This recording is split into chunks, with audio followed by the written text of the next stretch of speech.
It was the first song on the lips of millions as the final whistle blew on the Euros, and the one the victorious Lionesses belted out as they invaded their coach Serena Wiegman's press conference and danced on top of her table.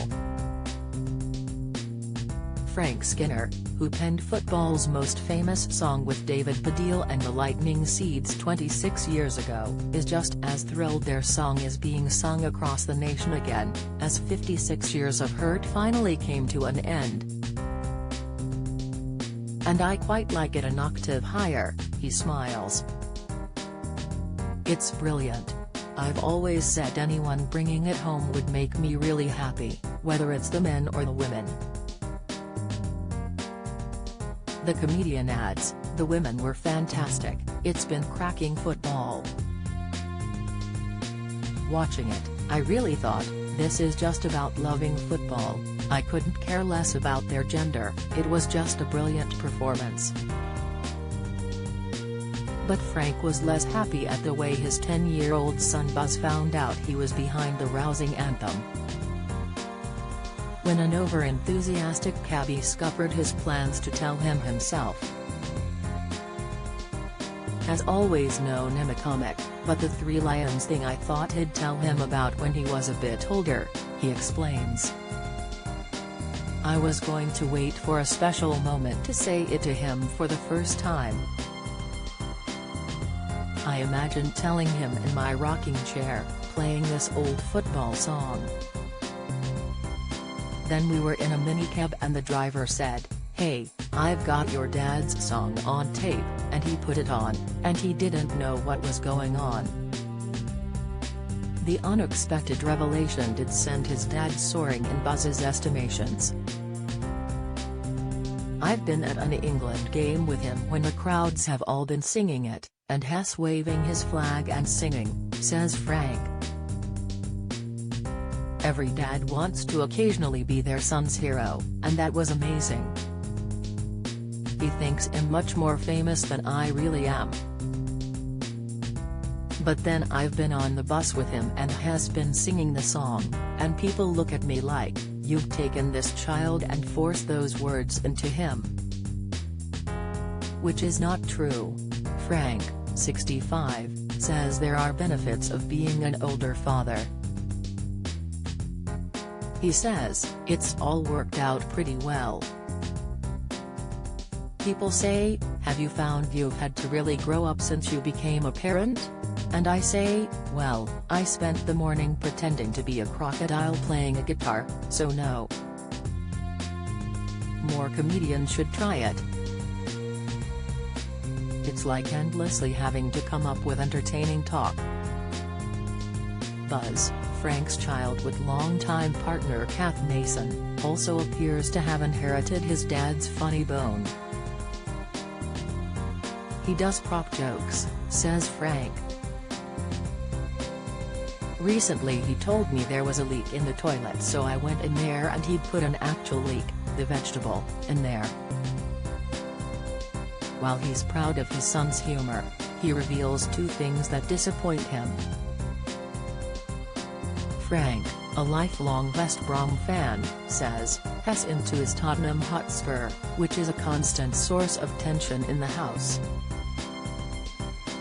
"This is what happens if you move to London, so I know I've brought it on myself." That also means he has not got his dad's Brummie accent. "There are words he says with a northern A, and I think he gets teased about that at school. But on one occasion I said to him, Nanny Sandra is coming this weekend, and he said, I think you mean Nanny Sandra. I had to sit in a room on my own, clutching an A to Z of Birmingham, rocking backwards and forwards." Born in West Bromwich, Frank, real name Christopher Graham Collins, grew up in a council house with 3 older siblings.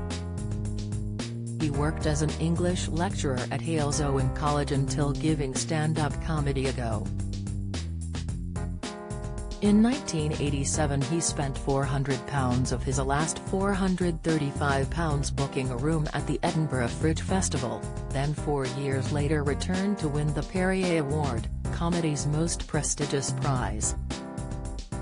It turned him into one on TV's biggest stars, with his own chat show, which ran for 10 years on BBC One then ITV, and sitcoms.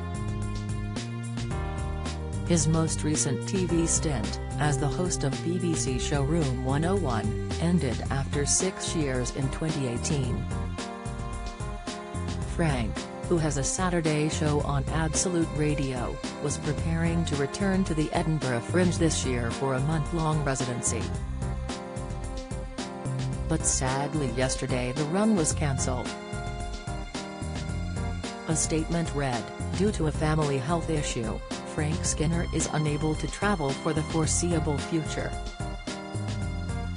This will disappoint his fans, and no doubt the comic himself, for whom the Scottish capital is special for other reasons. There's a place, Advocates Close, off the Royal Mile, where my son was conceived," he says. Do you enjoy reading about celebrities? Sign up for all the best celeb news from the Mirror here. I've photographed him standing in front of the sign. I can only explain it in vague terms, like, this is where the first part of you happened. I do think conception venues aren't celebrated enough, birthdays are so boring. The silver lining of getting old, though, is more funny material. Some of the stuff you know is going to happen, he says. I did a gig with Jack Whitehall and it done my back in. So he told me some really exciting anecdote about getting drunk and falling off a wall and hurting his back, and then he said, "What happened to you?" And I said, "Nothing. You get to an age when injuries don't come with an anecdote, they just come.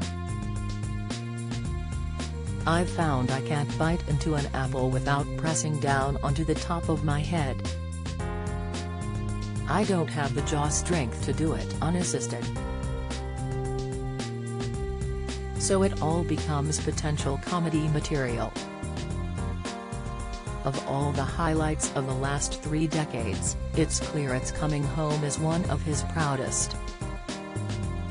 No doubt the anthem will get another resurgence during the Men's World Cup in Qatar later in the year. But despite its popularity, and being one of 3 songs to top the UK charts more than once, he says it won't be what pays bills in retirement. He says, "I'd be surprised if it made 6 figures. 3 Lions has been one of the least financially profitable things I've done. But obviously the joy of it has been incalculable." Do you have a story to sell? Get in touch with us at webcelebs@mirror.co.uk or call us direct 0207 29 33 033.